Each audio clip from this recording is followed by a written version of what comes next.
Argo et Dolka ne sont pas de simples chiens, mais de véritables détectives. Leur mission, sauver du trafic les animaux sauvages d'Indonésie. Au programme aujourd'hui, un entraînement intensif. Il y a beaucoup de pangolins qui sont chassés actuellement et on ne veut pas que ces animaux disparaissent. Donc on prépare nos chiens pour qu'ils puissent les protéger des trafiquants. L'exercice du jour, trouver les écailles de pangolin, un produit très prisé en Chine pour la médecine traditionnelle.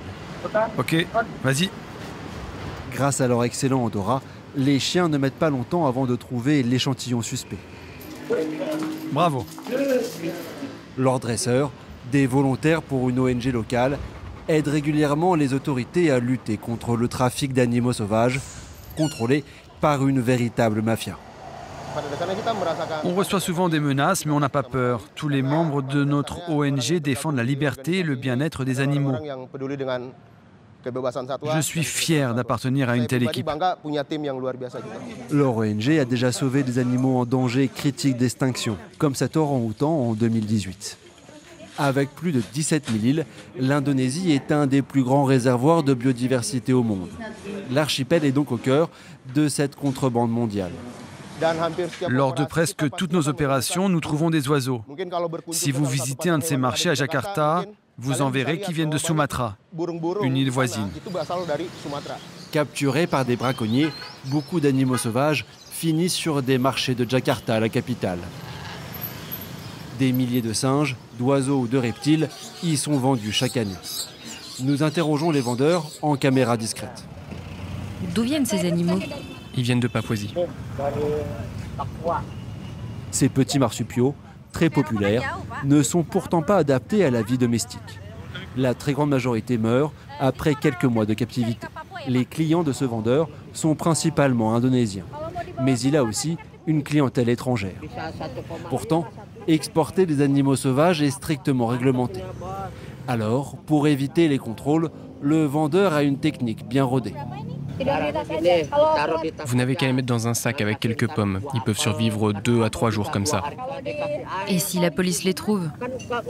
Ils ne contrôlent jamais. En Indonésie, seul le commerce d'espèces officiellement protégées est interdit. Alors, ces vendeurs assurent que ces animaux proviennent d'élevage. En réalité, la plupart ont été capturés, une pratique illégale mais difficile à prouver. Même pour ceux qui veulent être en règle, difficile d'être sûr de la provenance des animaux. Là, vous avez un caméléon. Là, ce sont des tortues aquatiques.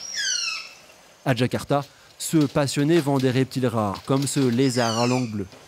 Il se fournit auprès d'éleveurs. Je me suis fourni chez un éleveur. Comme ces animaux ne sont pas protégés, il n'y a pas besoin de documents. Je ne suis pas sûr que ces éleveurs soient en règle. C'est malheureusement impossible à prouver. Un manque de traçabilité qui fait le jeu des trafiquants. Surtout qu'aujourd'hui, de nouvelles méthodes de revente aggravent le phénomène. Celui-là, c'est un compte de trafiquant qui vend des oiseaux chanteurs. Il les exporte partout dans le monde, donc on surveille son compte Facebook. Depuis Bali, cette Hollandaise traque les trafiquants sur Internet. Des opérations complexes et dangereuses. Elle est régulièrement menacée par ces mafias. C'est triste, mais actuellement, une grande partie du trafic se déroule en ligne. Nous avons une équipe dédiée qui utilise des faux comptes pour piéger les trafiquants. Le trafic d'oiseaux chanteurs explose et c'est très, très inquiétant, car bientôt, la forêt sera silencieuse.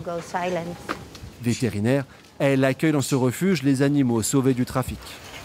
Ces primates sont achetés bébés, comme animaux de compagnie ou pour être dressés afin d'amuser les touristes.